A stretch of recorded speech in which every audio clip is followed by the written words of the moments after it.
वक्रतुंड महाकाय सूर्यकोटि समप्रभ निर्विघ्नं कुरु मे देव सर्वकार्येषु सर्वदा। गुरुर्ब्रह्मा गुरुर्विष्णुः गुरुर्देवो महेश्वरः गुरुः साक्षात् परब्रह्म तस्मै श्री गुरवे नमः।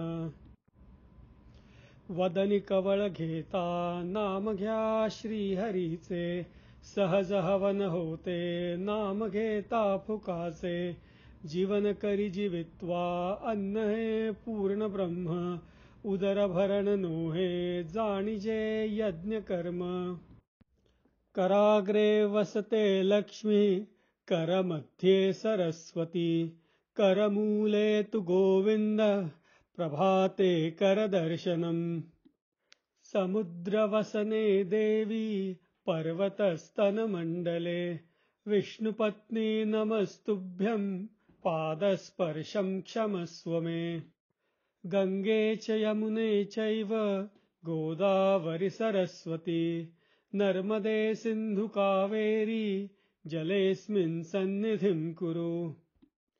शान्ताकारं भुजगशयनं पद्मनाभं सुरेशं विश्वाधारं गगनसदृशं मेघवर्णं शुभांगं लक्ष्मीकान्तं कमलनयनं योगिहृद्ध्यानगम्यं वन्दे विष्णुं भवभयहरं सर्वलोकैकनाथम्।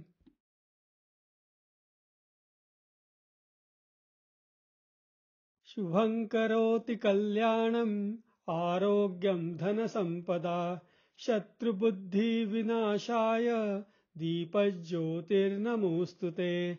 दिव्या दीपत्कार कानी कुंडलमोतीहार दिव्याला पाहून नमस्कार दिवा लावला देवापाशी उजेड पडला तुळशीपाशी माझा नमस्कार सर्व देवांच्या पायापाशी। तिळाचं तेल कापसाची वात दिवा जळे माध्यान्हात घरातली इडापिडा बाहेर जावो बाहेरची लक्ष्मी घरात येवो घरच्या सर्वांना उदंड आयुष्य लाभो। कैलास राणा शिवचंद्र मौळी फणींद्रनाथा मुगुटी झळाळी कारुण्य सिंधू भवदुःखहारी तुझ वीण शंभो मज कोण तारी। शुक्लांबरधरं विष्णुं शशिवर्णं चतुर्भुजं प्रसन्नवदनं ध्यायेत् सर्वविघ्नोपशान्तये। मनोजवं मारुततुल्यवेगं जितेन्द्रियं बुद्धिमतां वरिष्ठं वातात्मजं वानरयूथमुख्यं श्रीरामदूतं शरणं प्रपद्ये। राम रामेति रामेति रमे रामे मनोरमे सहस्रनाम तत्तुल्यं राम नाम वरानने। सरस्वती नमस्तुभ्यं वरदे कामरूपिणि विद्यारंभं करिष्यामि सिद्धिर्भवतु मे सदा।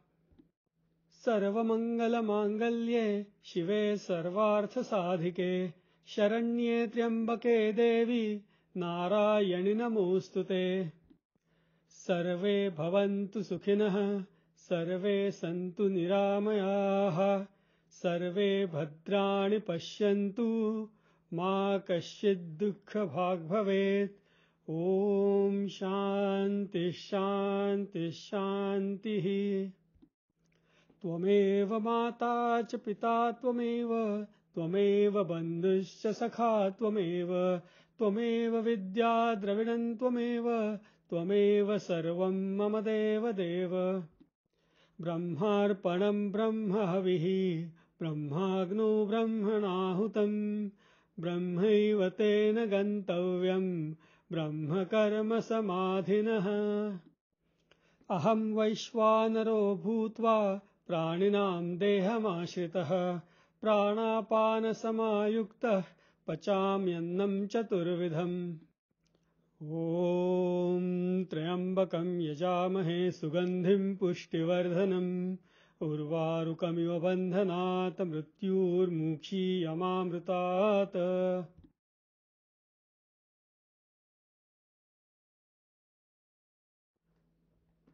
सङ्कटनाशन गणेशस्तोत्र।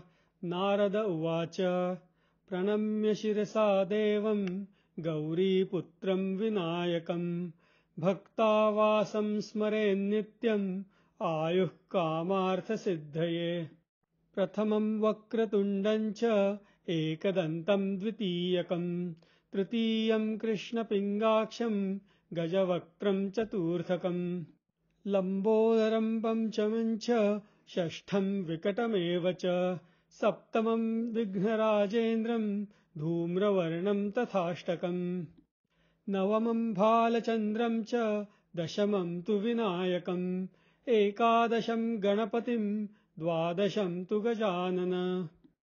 द्वादशैतानि नामानि त्रिसध्यं यः पठेन्नरः न च विघ्नभयं तस्य सर्वसिद्धिकरं प्रभो। विद्यार्थी लभते विद्यां धनार्थी लभते धनं पुत्रार्थी लभते पुत्रान् मोक्षार्थी लभते गतिम्।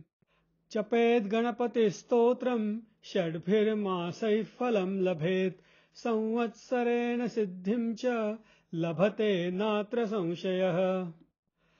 अष्टभ्यो ब्राह्मणेभ्यश्च लिखित्वा यः समर्पयेत् तस्य विद्या भवेत् सर्वा गणेशस्य प्रसादतः। इति श्री नारदपुराणे सङ्कटनाशन नाम गणेश द्वादश नाम स्तोत्रम्।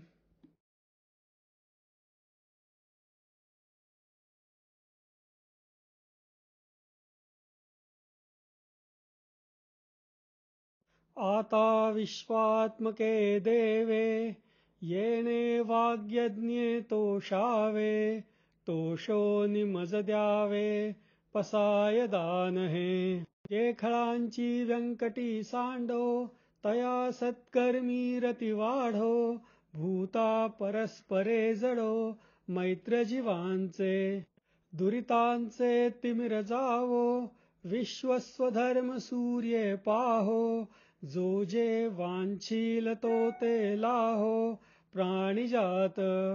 वर्षत सकळ मंडळी ईश्वरनिष्ठांची मांदियाळी अनवरत भूमंडळी भेटतू भूता। चला कल्पतरूंचे आरव चेतना चिंतामणीचे गाव बोलती जे अर्णव पीयूषांचे।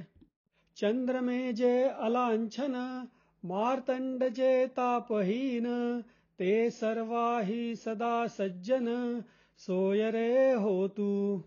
किंबहुना सर्वसुखी पूर्ण होवो नीतिही लोकी भजिजो आदिपुरुषी अखंडित। आणि ग्रंथोपजीविये विशेषी लोकीये दृष्टादृष्ट विजये होवावेजी। येथ म्हणे श्री विश्वेश्वराओ हा होईल दान पसावो येणे वरे ज्ञान देवो सुखिया झाला।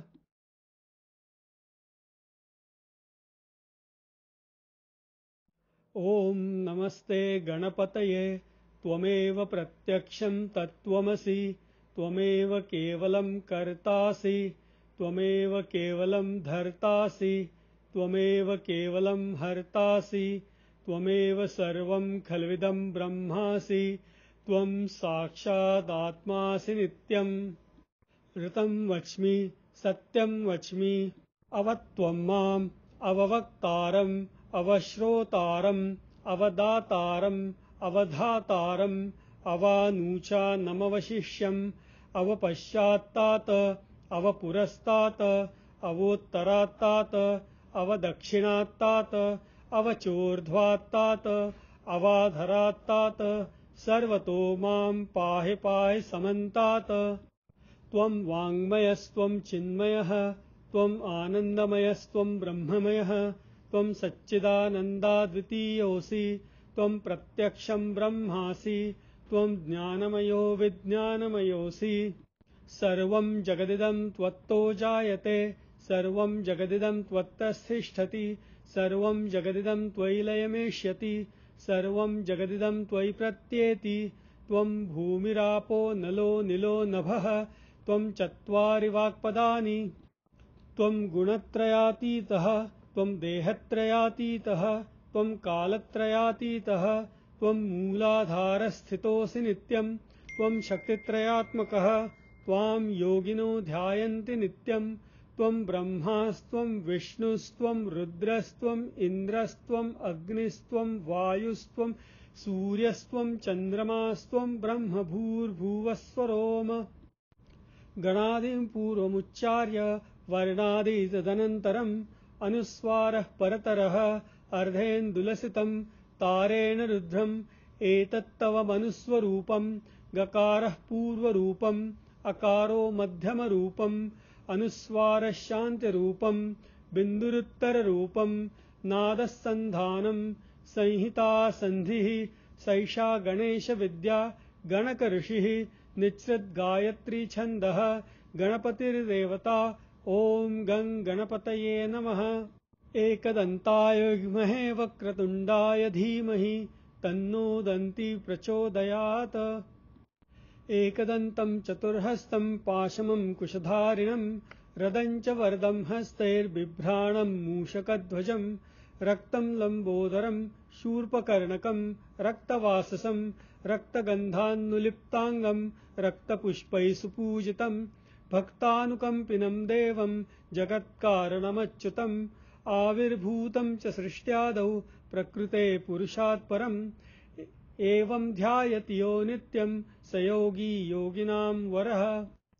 नमो व्रातपतये नमो गणपतये नमः प्रमथपतये नमस्ते अस्तु लम्बोदराय एकदन्ताय विघ्ननाशिने शिवसूताय श्रीवरदमूर्तये नमो नमः।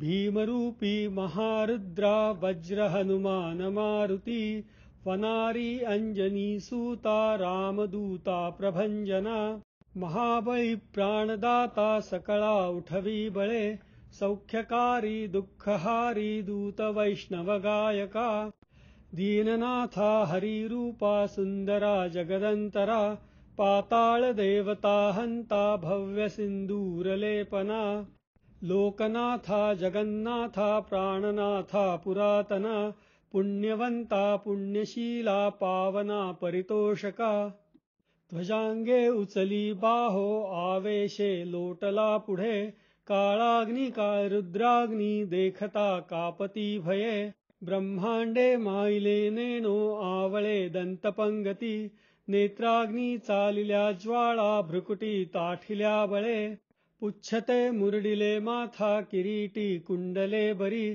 सुवर्ण कटिका सोटी घंटा किंकिणी नागरा ठकारे पर्वता ऐसा नेटका सडपातळू चपळांग पाहता मोठे महाविद्युल्लते परी कोटीच्या कोटी उड्डाणे झेपावे उत्तरेकडे मंद्राद्री सारिखा द्रोणू क्रोधे उत्पाटिला बळे आणिला मागुती नेला आला गेला मनोगती मनासी टाकिले मागे गतीसी तुळणा नसे अणुपासोनि ब्रह्मांडा एवढा होत जातसे तयासी तुळणा कोठे मेरु मांदार धाकुटे ब्रह्मांडा भोवते वेढे वज्रपुच्छे करू शके तयासी तुळणा कैची ब्रह्मांडी पाहता नसे आरक्त देखिले डोळा ग्रासिले सूर्यमंडळा वाढता वाढता वाढे भेदिले शून्यमंडळा